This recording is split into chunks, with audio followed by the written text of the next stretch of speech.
on, Wisconsin!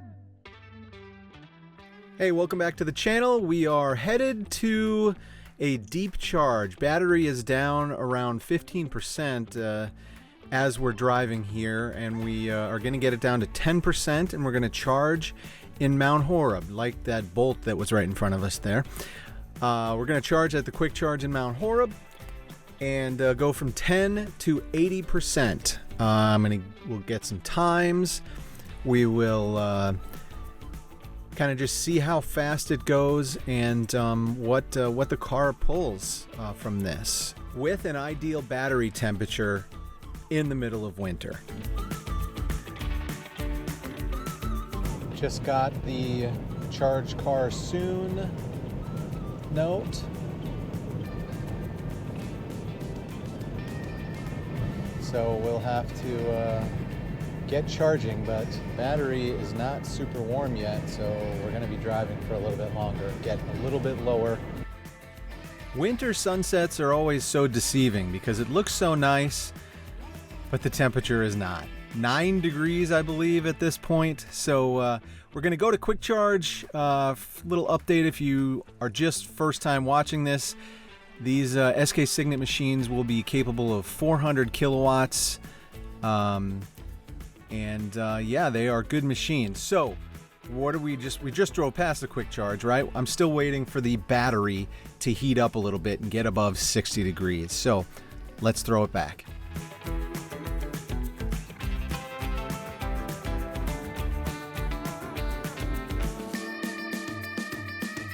You don't say. Well, I think we're going to do something about that. So we arrived here in Mount Horeb at 10%, 19 miles remaining, and most importantly to me, battery temp above 60. That's what I was hoping for. So let's get started.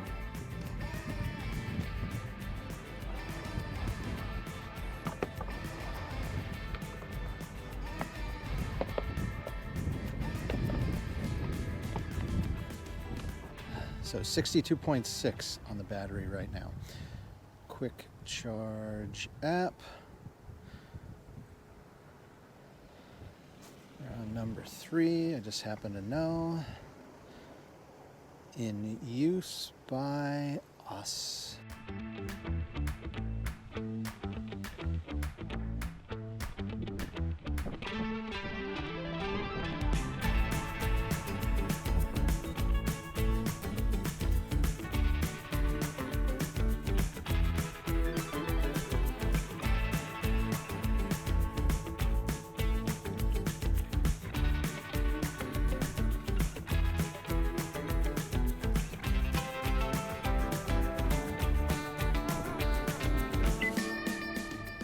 Let's see what we can get up to here.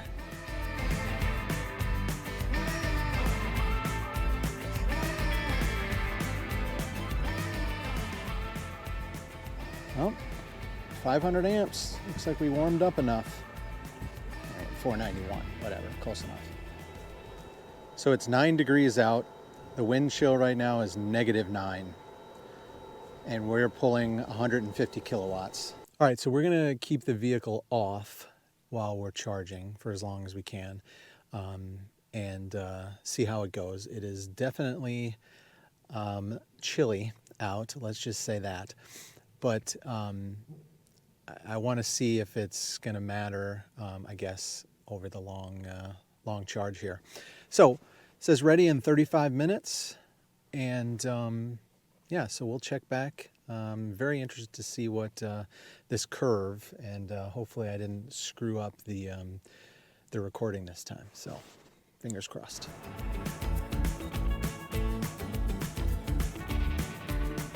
Okay, we are halfway to 80, 40%, and we are still moving pretty well. So I'm not getting out to check, it's too cold, but 41%. Let's keep charging forward. Okay, so we're now at 60%, and you can see the wind whipping around. I'm actually watching the camera that's on the in front of the the charging screen to make sure that it doesn't fly across the parking lot. So, yeah, interesting. Oh, 61%. So we are still moving strong, and yeah, I can't wait to see the end.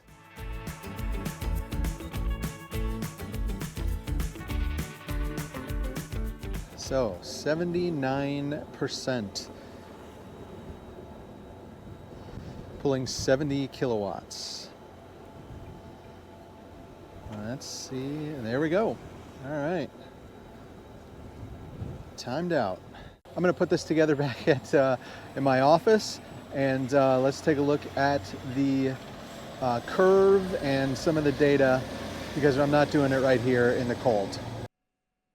All right, so here we've got the entire charge. The machine showed 9%. The car was saying 10, which I guess then makes sense that the machine says 79% at the end. The car said 80.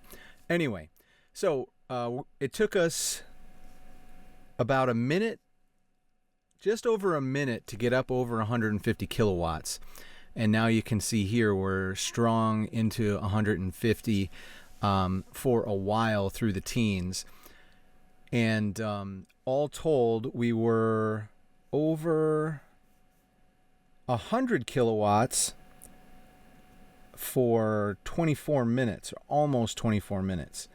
And it was 10 and a half minutes to get to 35%, and that's when we dropped below 400 amps. So upcoming here is really the only time that I would say there was a little bit of a dip. Everything is very smooth, but at about 35%, and you can see this on a lot of other charge curves that are out there. State of Charge has a great one that I refer to a lot. The State of Charge channel, Tom Malogny's channel. So I'm waiting for it now, and it's not going fast enough. It's only going at 6 times speed. So right here, we go from 1/3 in the mid 130s and a sudden drop down into the mid 120s.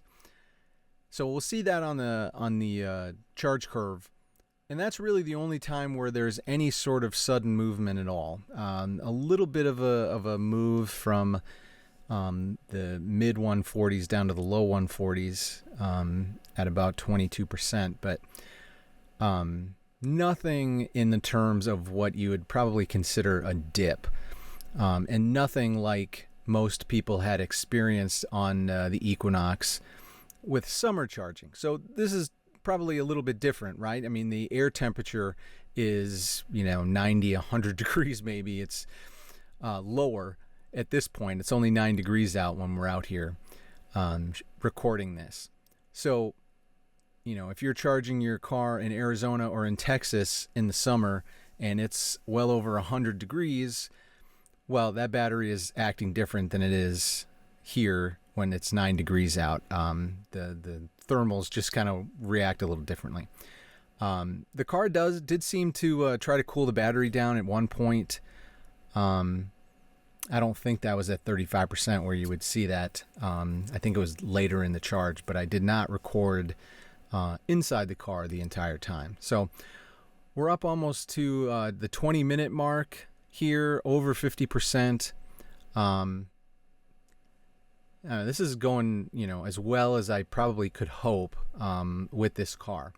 One thing also to note is that I'm not exactly sure of the number, but there have been maybe up to 10 updates on the car since I purchased it in May of 2025.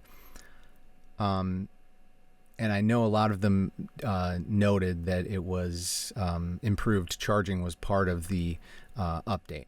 So there's still one update that the car does not have, and that's the one that has the infotainment update. Still can't get that one. Keep checking for an update, but I'm going into the dealer for a tire rotation and to fix a mirror, so we'll check there. So I just missed it, but we just dropped below 100, and that was at 62%, where we had already pulled 50 kilowatt hours. First time we dropped below 100 after we came off of the peak. So good, strong, long charge. Kwik Charge says that we pulled 66.67 kilowatt hours on this charge, and the time was 34 minutes and 4. Well, I calculated it by watching the video as 34 minutes and 45 seconds from start of charge to when it timed out at 79% on the screen. So that was 34 minutes and 45 seconds, yeah. So for a 70% of the battery charge and 66.67 kilowatt hours. So doing the math there, 34.45 times 66.67 kilowatt hours pulled.